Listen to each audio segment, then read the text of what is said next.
topics and opinions expressed in the following show are solely those of the host and their guests and not those of W4CY Radio, its employees, or affiliates. We make no recommendations or endorsements for radio show programs, services, or products mentioned on air or on our web. No liability, explicit or implied, shall be extended to W4CY Radio or its employees or affiliates. Any questions or comments should be directed to those show hosts. Thank you for choosing W4CY Radio.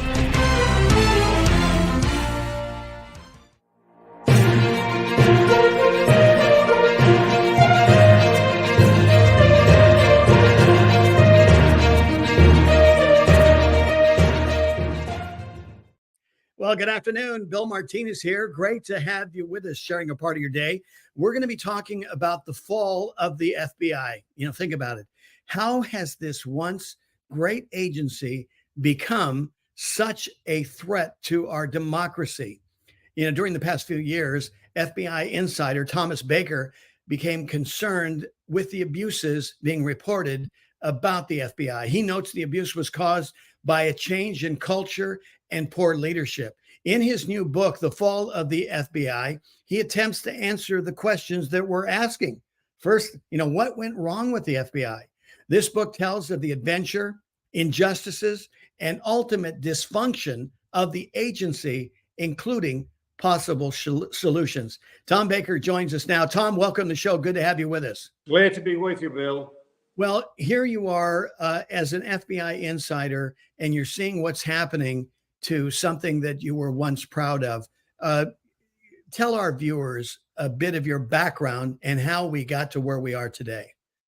Bill, I was in the FBI for 33 years. Mm-hmm. And since my retirement from the FBI, I've stayed engaged with the Department of Justice and the FBI through a variety of my activities. And I have seen these changes. I wrote a number of op-eds when I became quite concerned, first to my attention in the Russian collusion investigation. And I've come to the conclusion that the basic problem is the change in culture that was begun by Bob Mueller of special counsel fame when he became FBI director, and that was continued and exacerbated by the poor leadership of James Comey.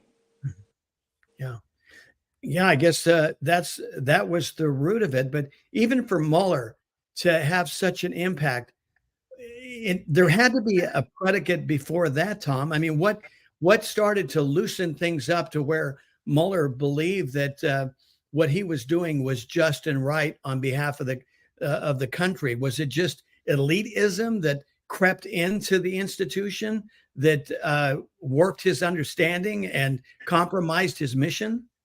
Well, there was a pivotal moment, a key moment, which I explained in the book. And Mueller, which you might recall, became the FBI director just 2 or 3 days before the September 11th attacks, which happened on Tuesday. On the following Saturday, President George W. Bush summoned Mueller to the presidential retreat in Camp David, Maryland. And at that time, at that meeting, Mueller was asked by George W. Bush to give a report of the FBI investigation. He did that. And in that essentially 3.5 days from that Tuesday attack to that Saturday morning at Camp David, the FBI had done what it does best, investigate. And in that short time, they had identified all 19 hijackers, their associations, their financing, all their connections, their past travel, going back to Al-Qaeda. And when he was done presenting the report, and Mueller told us this, he expected some praise or thanks. And instead, President George W. Bush just looked at him and said, "I don't care about that. I just want to know how you're going to prevent the next one." Wow. Mueller left that meeting humiliated, and he said he became bound and determined to change the culture of the FBI. And that's the word he used, from a law enforcement mindset to that of an intelligence agency. And that had a lot of unintended consequences and ultimately bad consequences. Well, didn't that cross the barrier between the FBI and the CIA at that point? Well, it changed the mindset inside the FBI. It changed the way of looking and thinking at things. And there is a fundamental difference.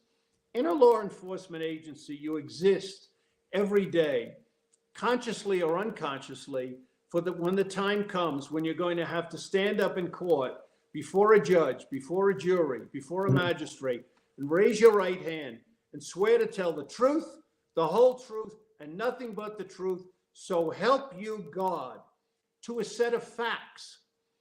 Now, in intelligence agencies, they don't deal in that. They first of all, they operate by deceit and deception, and their ultimate product is an estimate. Some would call it a best guess. And guesses are not allowed in the courtroom. Yeah, exactly. Well, I think it's quite interesting because at that time, of course, the nation then became overnight very sensitive to the Muslim religion. And we had Muslims in our government. And all this was kind of really kept, behind closed doors, so to speak. We found out about it subsequently. And that wasn't to say that, like in World War II, where we looked at anybody that was Japanese needed to be, segregated and put in concentration camps. But, I think if you're looking at not, really analyzing what's going on, and you realize of these 19 terrorists, they had some things that were in common that were consistent with the Muslim faith. Isn't that true? Well, no doubt about it. They were on jihad. They were on this mission, jihad. Mm-hmm. So if Mueller is supposed to analyze and do what he can in order to keep this from happening again, then you have to have a really deep down objective assessment of what you're dealing with. And how do you do that when there's built-in interference by other operatives and high-level operatives, you might say, that were in the government that were going to forbid him, from really, finding out and getting the whole truth and nothing but. Is that fair to say, Tom? Yeah, to some extent, Bill. And what he did, he did change a lot of operational things in the Bureau, which then bore poisonous fruit later on. The investigation of September 11th, which the FBI codenamed Pent Bomb, was the first investigation run out of FBI headquarters. Traditionally in the FBI, investigations are run out of a field office, and you have a field agent runs the investigation as the case agent.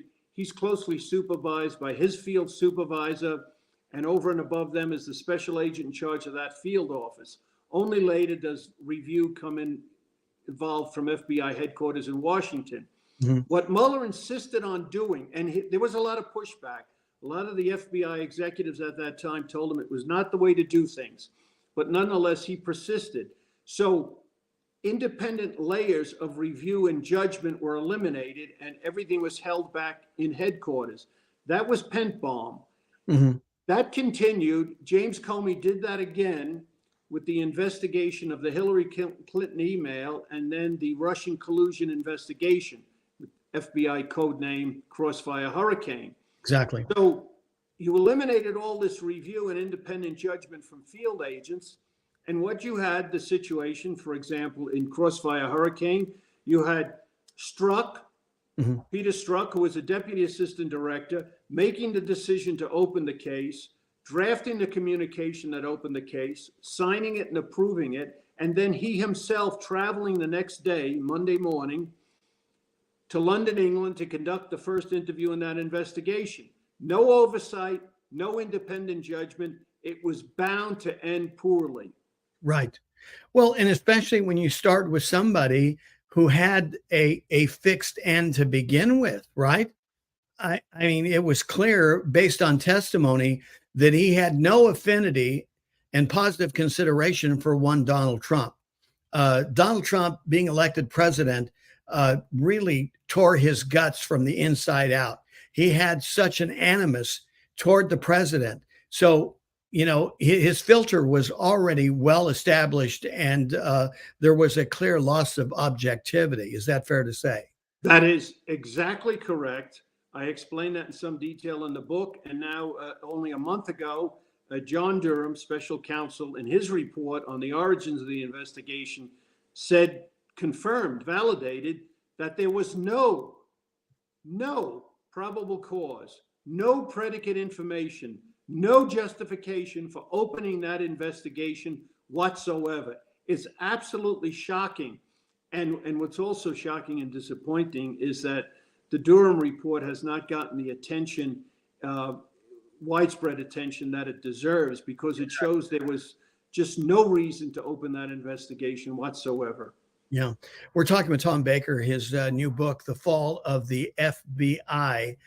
Tom, in that situation, the Russian collusion, all the money that was spent, the people's money, I don't know, upwards $70 million that we spent for this investigation, came up with nothing, found out it was all a lie, started with a dossier that even the FBI had determined early on was inadequate.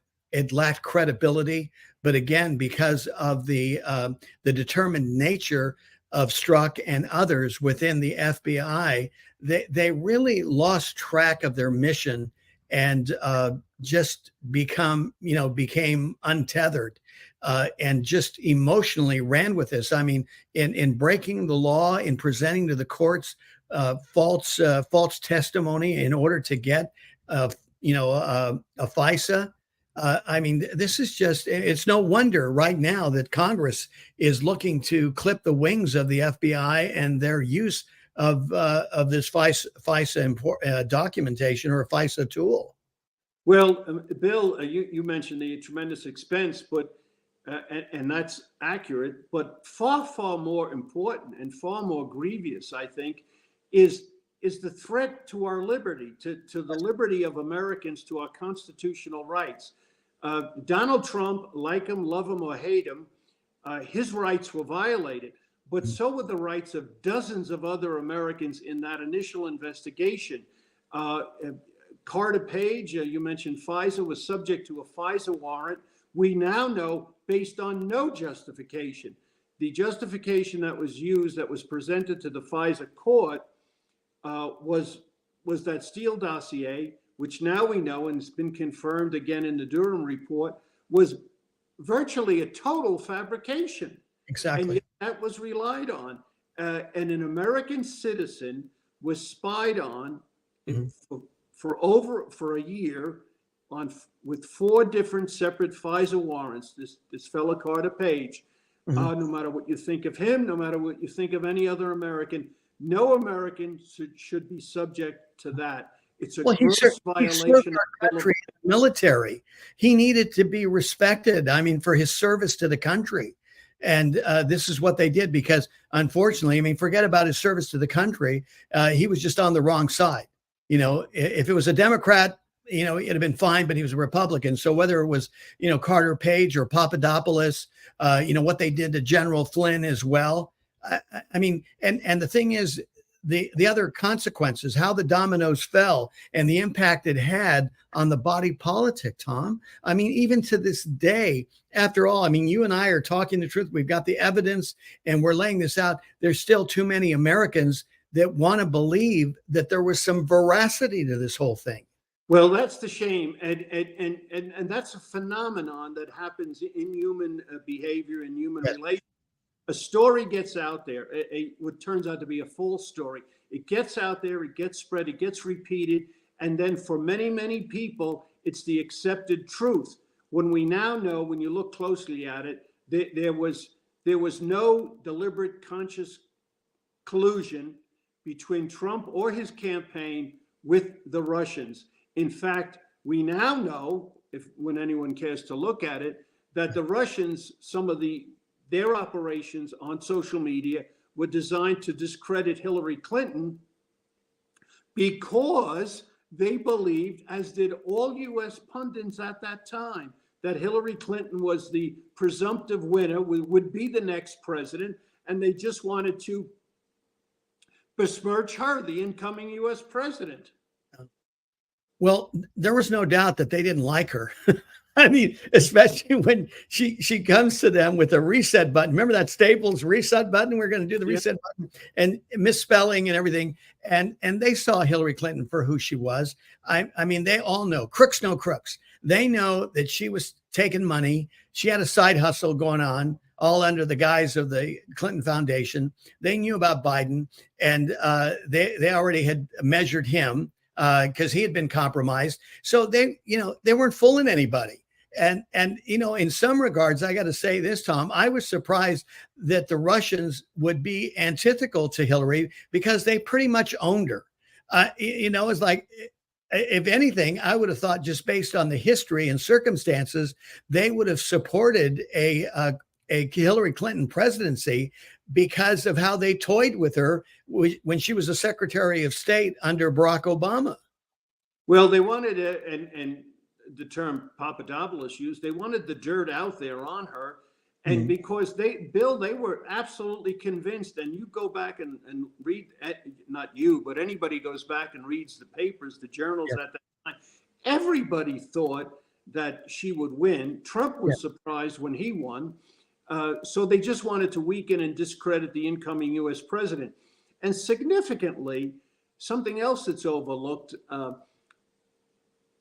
Special Counsel Mueller did indict two different groups of Russians, one individual Russian, and in a separate indictment, a group of Russians, Russian trolls, as they call them. But in both those indictments, there were no Americans mentioned. There was no connection to any Americans. There was no collusion, no collaboration, no conspiracy with any Americans. This was an effort on the part of the Russians to discredit the incoming U.S. president. Trump had nothing to do with it, we now know. Exactly. Well, and let's go back. Again, we're talking about this campaign that was going on with Hillary. And then right before election, James Comey comes out with this list of offenses. And you're thinking, oh, my God, they're going to indict her. And then he wraps it up after laying the evidence and says no reasonable prosecutor would pursue this case. It wasn't his role. It wasn't his job. He usurped the role of the United States Attorney General or a U.S. attorney. In doing that, he was totally out of order, and it was totally unnecessary for him to do that. I think his ego got way ahead of him. His holier-than-thou attitude got way ahead of him. He was arguably, and I have a chapter in the book about this, the worst director the FBI ever had. Yeah, it's amazing to me because here he is. I mean, he had animus toward Donald Trump, and to do this, I mean, I guess his ego trumped, if I might say, no pun intended, or maybe pun intended. Regardless, his ego got ahead of himself to lay this out and really, do some injury to this candidate. I mean, it's almost like what the Hunter Biden laptop could have done to Joe Biden, James Comey single-handedly did in kneecapping Hillary Clinton with this presentation, right? Well, and what Comey did, I mean, what the heck was he thinking? He actually tried with Trump to incriminate the president of the United States and at one point the new incoming president of the United States. It was so out of order. And in his own book, he ascribes the beginnings of the investigation in one paragraph to the same stuff, to the same one conversation that Papadopoulos had in London, that Durham's report goes into and just says, that's not enough. But yet Comey cites that again. He makes no apology for the damages he's done to our country and to the FBI. Wow. We're talking about a once great agency, the FBI. His new book from Tom Baker, The Fall of the FBI. Tom, this is so disheartening because we who believe in the exceptionalism and the greatness of America, we deserve better than this. We certainly do. We certainly do. So the takeaway that we have during this horrendous chapter that we're still in the process of trying to get through, Tom, how are we going to get on the other side of all this madness and this poisoning of the political marketplace that has been done by this elite class? Well, as regards the FBI, the culture has to be restored. And I won't even say changed, but restored. The FBI, although almost from its beginning had somewhat of a counterintelligence mission that was thrust upon him by various presidents, was basically the federal law enforcement agency, the investigative arm of the Department of Justice. So as I explained before, the mindset developed that we were a law enforcement agency. And as such, we studied the Constitution. We abided by the guidelines of the Constitution. Now with the attitude that the culture's been changed to where it's an intelligence, or the term Mueller and Comey started, and unfortunately Chris Wray is still used, an intelligence-driven organization. You have intelligence analysts coming to the fore who are not trained like special agents to operate within the guardrails of the Constitution. So they come up with all these almost crackpot ideas, like the most recent one that's come to light, trying to investigate Catholics who might prefer to worship using the Latin language. It's so absurd. It's funny if it wasn't such a threat to our First Amendment liberties of freedom of religion as well as freedom of speech. Yeah, I didn't realize. It takes me back to my altar boy days, and I didn't realize I was violating, the Constitution because we were praying in Latin. Lord have mercy. God, it is so absurd, but that's where we're at. So the culture of the FBI has to be changed. And unfortunately, sometimes when you see Chris Wray testify before Congress and different issues are brought up, and we could go through a whole laundry list of them, he always points out that the bad apples are no longer with us.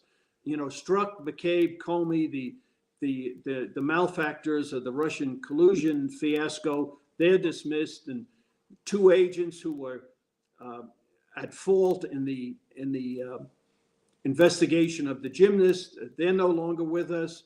At least two agents who were involved almost as agent provocateurs in the Governor Whitmer investigation, they've been shown the door, so on and so forth.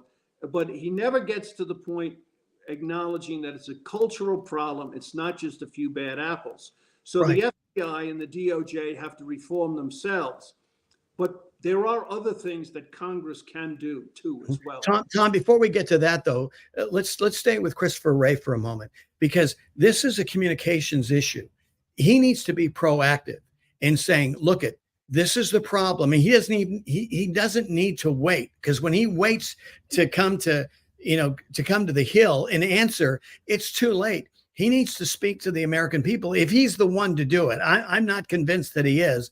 I believe that in what you're suggesting is that, there needs to be a change in leadership, somebody that is clear-headed and understands what the mission needs to be, and that can come back and tell the people, okay, this is what happened. This is the current condition of the FBI. And this is how we're going to rectify and change these things, and to be accountable to his plan and purpose, and to be able to give us an update so that we can again have confidence, because without that, I don't think anybody believes Christopher Wray. Well, Bill, you're absolutely right. And 2 weeks ago now, he testified before the House Judiciary Committee, and it was a missed opportunity. He should have led off and said, hey, we know we have a problem, and we're going to fix it, and we're doing this and that. Or that we did fix it, instead of in the middle of the hearings going, oh yeah, we already took care of that. Oh, well, that's news to us. Yeah, it was a missed opportunity. And then instead of being forthright and admitting the errors, he tried to defend, he almost tried to deny the censorship that has been going on, which is another very questionable in light of the First Amendment, that's in collaboration with Twitter, which was documented in the Twitter files. Exactly. I mean, it was just a missed opportunity. And of course, the Judiciary Committee has a very hard time. Jim Jordan's trying to do the right thing there, but they don't have the Democrats on board yet. And for any real reform to come, it has to be bipartisan. Without and it should be bipartisan, because these threats to our liberty threaten people on the left as well as the right. Yeah, without a doubt, it's equal opportunity. We're talking with Tom Baker, who has over 33 years of investigative management experience as an FBI special agent. He has experience with police management training issues, having served as a management instructor at the FBI Academy. His new book, The Fall of the FBI, How a Once Great Agency Became a Threat to Democracy. Tom, you were talking about the intrusion of the FBI and involvement in the last election, 2020. It's no doubt that 62% of America, although you can't talk about it because anytime you bring it up, people, squash you down, they shut you down, they deplatform you, they say you're a conspiratist. But, 62% of the country says they don't know exactly what happened. They just don't believe the results of the 2020 election. We've spent all kinds of money and manpower to investigate January 6th, but nobody's interested in the predicate that ignited January 6th, which was the election. Well, you're exactly right. And there's still a lot of questions around January 6th. There's questions on what's going on now, the lack of attention, apparent lack of attention. Well, they've even destroyed evidence, Tom, now too, right? Yeah, that's the latest. That's the House of Representatives. They're trying to get at that all of a sudden the so-called the January 6th committee of the House had this blue team looking at security around the Capitol and ultimately the role of the Capitol Police and the Washington Metropolitan Police and other agencies there. And they can't seem to find those documents. So that'll have to be pursued as well. They don't make it easy. I mean, it's like we're trying to chase down bank accounts from overseas into the Biden family. I mean, it is one web of network of deception after another. And, sadly, this is being manufactured from a ruling class of elites in our country. It's no wonder, Tom, that people are losing confidence in our government. Well, they are. And the polling shows that they've lost confidence in the FBI, which is shocking. Mm-hmm. And to people like me, I'm concerned because of the threat to American liberties. But on a personal level, I spent my whole life literally in federal law enforcement, 33 years in the FBI. And then since then, I've been very much engaged with them and other aspects of the criminal justice system. And for me, it's heartbreaking. Oh, I bet. I was at a lunch yesterday with a group of retired agents, and they all share the same feeling. It's heartbreaking. I mean, really heartbreaking. But it can be fixed if people are just willing to recognize the problem, stand up and say, okay, mistakes are made. We got to restore the culture, not change the culture, restore the culture. Well, the thing that's amazing to me, Tom, you look at these downline FBI agents, wonderful people, honoring, to our, to we the people. And they are compromised because of that small percentage. Let's just say 1%. Okay. So 1% is the tail shaking the dog. And there needs to be a concerted effort by these, fair-minded agents as much as they can. And of course, I mean, we're talking careers on the line, bucking the system, but we need somebody to stand up, Tom, in order to reclaim the FBI and to make it great again, because the infrastructure, all these experienced agents, they're there and they just want to go to work and do a great job, for themselves, the family, for the American people, and move on, not get caught up in all this political morass that's holding them back. It's compromising them. And I can only imagine what you must be feeling as a veteran FBI agent, proud of this agency and so many others like you. And that valor and dignity is being stolen away by a very small minority that want to control the government and blow up our Constitution and really cheat their way into control and power. This is not a good thing. It obviously is hurtful to everybody involved. And you're right, and I'm with you 100%. We've got to get the right kind of leadership in place, backed by the forces, those those positive forces within the FBI that want to support a cultural change, a leadership change, and to bring back the honor and dignity of this once a great agency. That's it, exactly, Bill. And a big part of it is restoring the primacy of the Constitution. Special agents were always trained to operate within the framework of the Constitution. Unfortunately, since September 11th, understandably perhaps, a new class of individual has arisen in the FBI, the intelligence analysts. And they don't deal directly with the public. They don't deal with the searches and the interviews that directly affect people's liberty, but they speculate. And unfortunately, it's given rise to this whole idea that somehow the American public is the enemy, not Right. people who are supposed to protect and cherish and guarantee their rights, but they're the enemy. So Right. then you have these crazy things like investigating Catholics who like the Latin Mass. Ideas percolate up like that when you have no guidelines. Exactly. Constitutional guardrails have to be restored. Mhm. Well, and like you said, they're collecting data, and the data is just there, and it lies in files, and it's not vetted. It's just an idea, and without any kind of vetting and qualification, you get goofy things like let's go after Catholics who want to pray in Latin. I mean, this is absurd that this is what it's come down to, because the bottom line, Tom, is, this is such a waste of resources. And, on top of the fact that it does violate our God-given liberties that we need to cherish with all our might. Yes, it's looking for, they're searching for a violation rather than looking at the violations that are in front of them.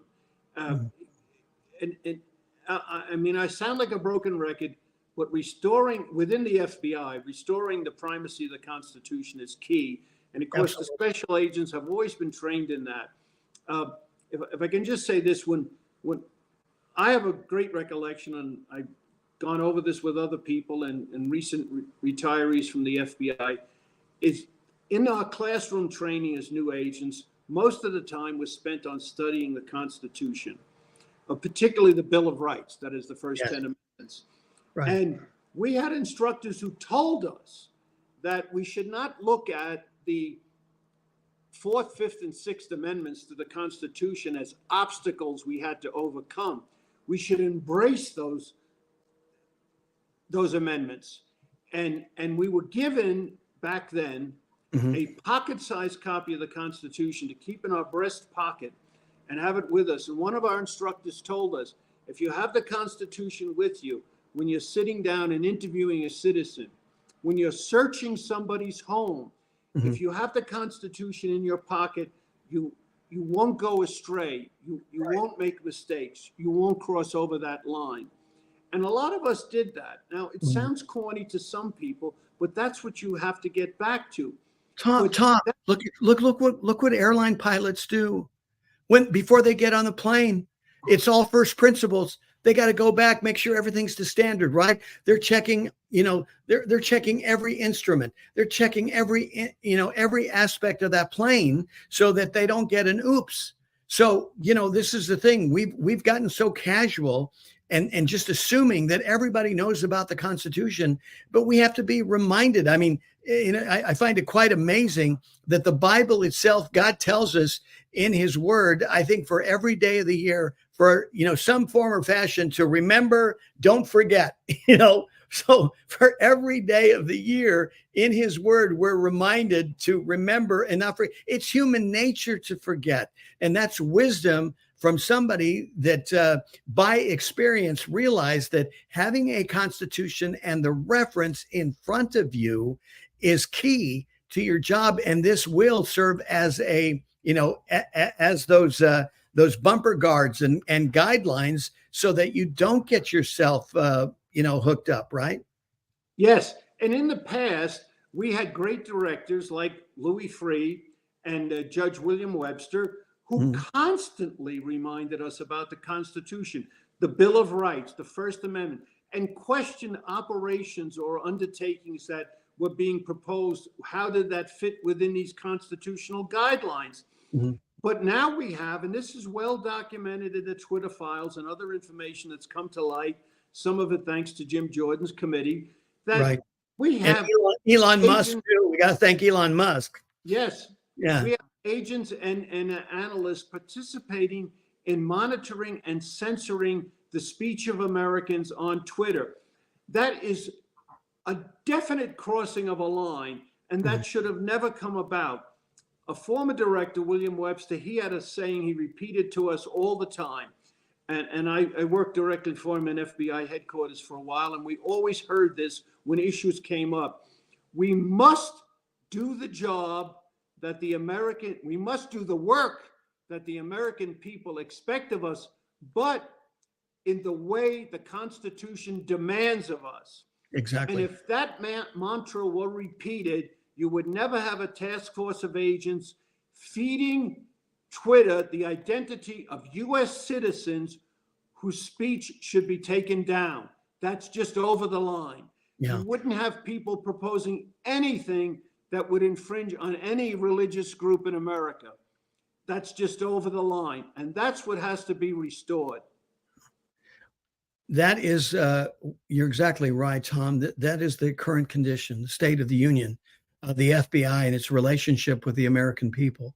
And you lay it out quite clearly. Okay, this is, but we need to get to the point. We need to make that shift so that we're in pursuit of those first principles that you outlined that will once again, bring honor and respect to the FBI, which everybody wants. We, the people, want that. We want to know that we can count on the FBI, that they're taking care of us. I mean, it has been a rough, I'd say a rough decade for the FBI, whether it has to do with school shootings and reports that the FBI had, dozens of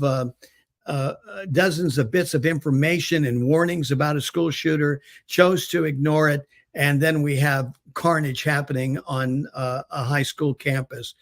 We have reports of the FBI interjecting themselves in a kidnapping plot of Governor Whitmer. We have suggestions that now regarding January 6th, there could be as many as 40 FBI agents or associates involved in what happened in January 6th. And we still, as you said, in your own words, we still have not gotten the whole truth and nothing but. So it's been a hot mess. And this is why it's going to require, leadership has got to lead the way, just as you said. They've got to come in and be clean and lay it out and say, okay, and then tell us how they're going to address this. And so you're going to tell people what you're going to do, how you're going to do it, how you did it, and how the results of it is so much better as a result of this vision and this new leadership and energy within the agency, because that's what we all want, Tom. Bottom line, we need the FBI. Yes, absolutely. And I don't go along with anybody who proposes doing away with the FBI or breaking the FBI up. Mm-hmm. But there is a role for Congress. And there are things Congress can do themselves to move things along. We know that they have the ultimate trigger there. They have control over the budget, and that's a threat they can use. But functionally, one thing they can do is address some of these reforms in some of the statutes, specifically FISA, which is not well understood, quite frankly. The Foreign Intelligence Surveillance Act, FISA, was initially passed in 1978 when William Webster was the new FBI director. He set the gold standard for its use, and it was used very limitedly, but very specifically, right, as it was initially required to gather intelligence on foreign agents resident in this country. So there's the two basic things with FISA. It was not to gather evidence, it was to gather intelligence, which would be then furnished to the national decision makers, i.e. the president and others. Mm-hmm. And it was only to be used on foreigners because it has a much lower standard of probable cause than criminal warrants do. After September 11th, once again, this was another thing that got off track, and this is something that happens throughout history with these crises, but it got off track. FISA was amended so it could be used against Americans, more broader than Americans, what they call U.S. persons, which is any U.S. citizen. This was all under the Patriot Act, right? That was part of it, but the FISA Act itself was amended. Right. And U.S. corporations also came under it. And then it's been amended again and again and again over the past several years, and its uses had been changed. It's become much more permissive in its use. The original FISAs required both the director of the FBI and the attorney general to personally sign each application. That authority has now been delegated to a dozen different people in both agencies. So it's much more promiscuous. In the late 70s, in that first decade or two of its use, there were a few hundred FISAs a year. Now there's several thousand a year. And thanks to the Inspector General, we know that there are thousands of FISAs on U.S. persons. Well, that's outrageous. And of course, Carter Page is the one that came to light and that we know about. Congress can amend that and rein it in and get FISA back to its original intention. It is a valuable tool, but only to be used against foreigners and only to be used to gather intelligence, not evidence. Well, Tom, let me ask you this, because of the nature of FISA, number one, also the nature of the marketplace. I mean, we've become a globalist, economy. So you have a lot of people involved. It's not so much that it's just all America all the time. You've got nations investing and involved. So they're coming in. So how do you handle, a FISA request? And it could be somebody with dual citizenship, and I agree with you. I think we need to be real careful about how that instrument is used. But, it's some of the lines get blurred when you consider what the marketplace looks like now with all the international business that we're doing. Well, you're exactly right. And an aspect of that, which became problematical in the origins of the Russian collusion investigation, Crossfire Hurricane, which hasn't been looked at or discussed that much by Congress or anybody else, is this a phenomenon that began as what they call the special relationship between the United States and Great Britain that originally grew out of World War II and the close cooperation in World War II. That's evolved into a formal compact called the Five Eyes, and includes the United States and Great Britain, as well as Australia, New Zealand, and Canada. And it's been codified. There's a lot of secret agreements in connection with it. It's been modified over the years, but essentially that agreement between mainly the United States and Great Britain is at its heart that we will not spy on them or spy on one another, and we will share any intelligence with each other. And there's an Achilles heel in that whole process. And actually in the publications in the United Kingdom, they're more concerned about it than we are. They have a spying operation, an electronic spying operation in the British government that rivals NSA, the National Security Agency in this country, that sweep up everything out of the air, not just your conversations, but your texts, your emails, et cetera, et cetera, et cetera. And in Britain, there are safeguards as there are in the United States. In the United States, the NSA, as well as the CIA for that matter, are forbidden to spy on Americans in this country. That's clear. They have similar restrictions in Britain, but there's a back door. And John Brennan bragged about using this back door at the beginning of the Russian collusion investigation.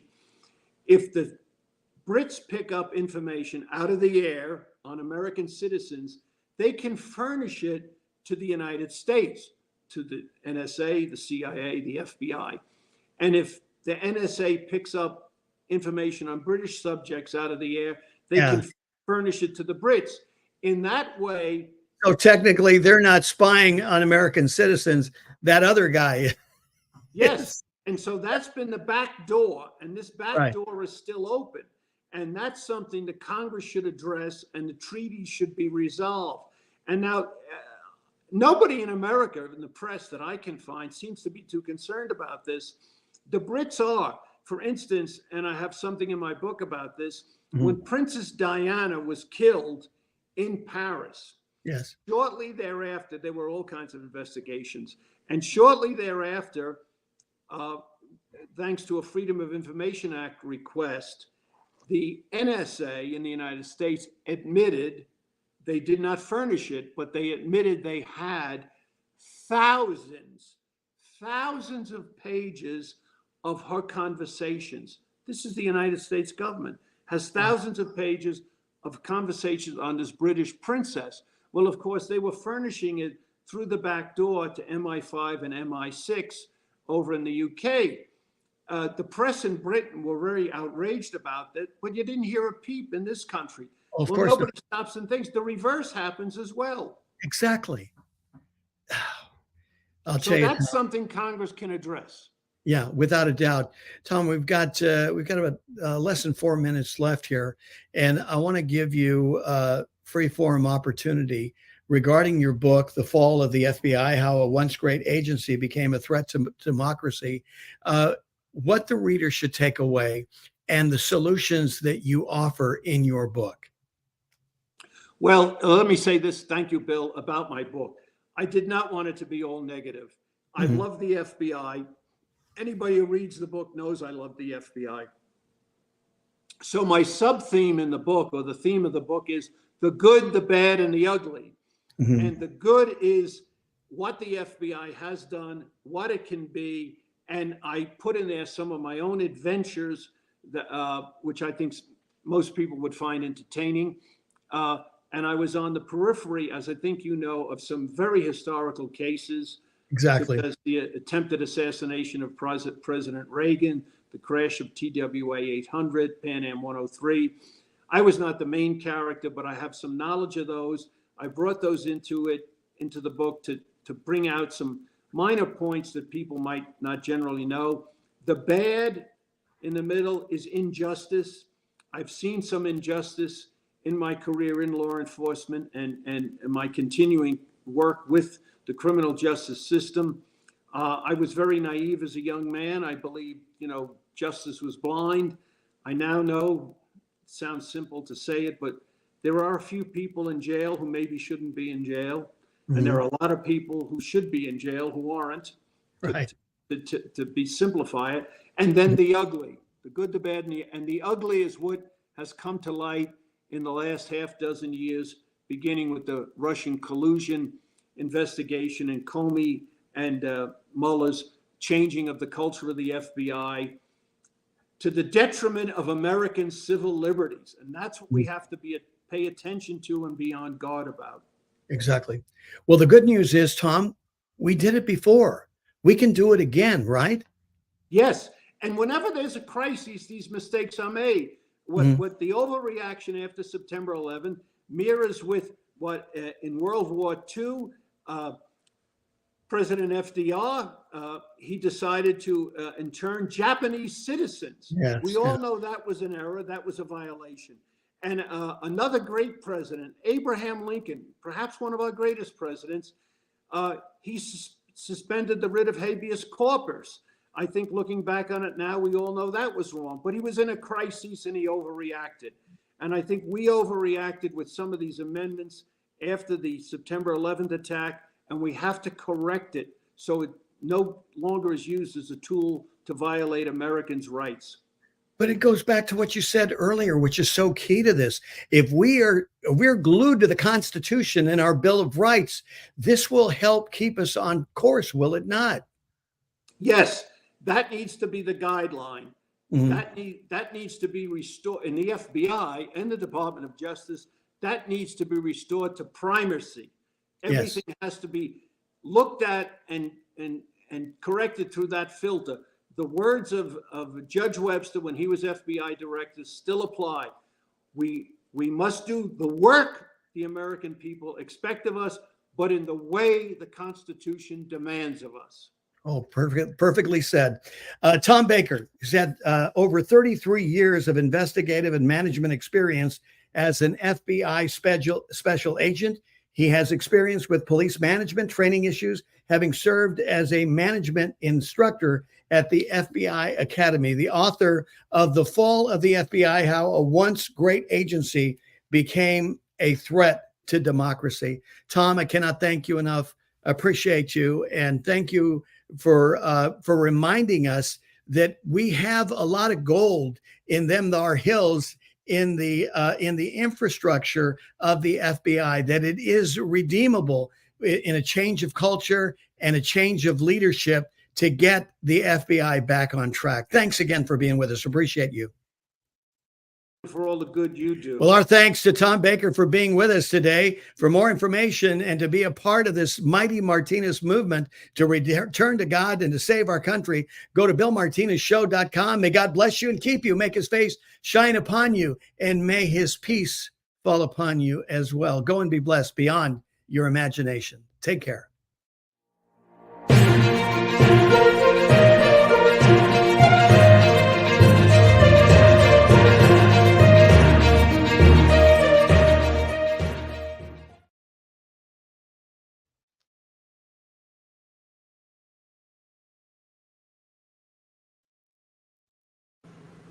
You're clear.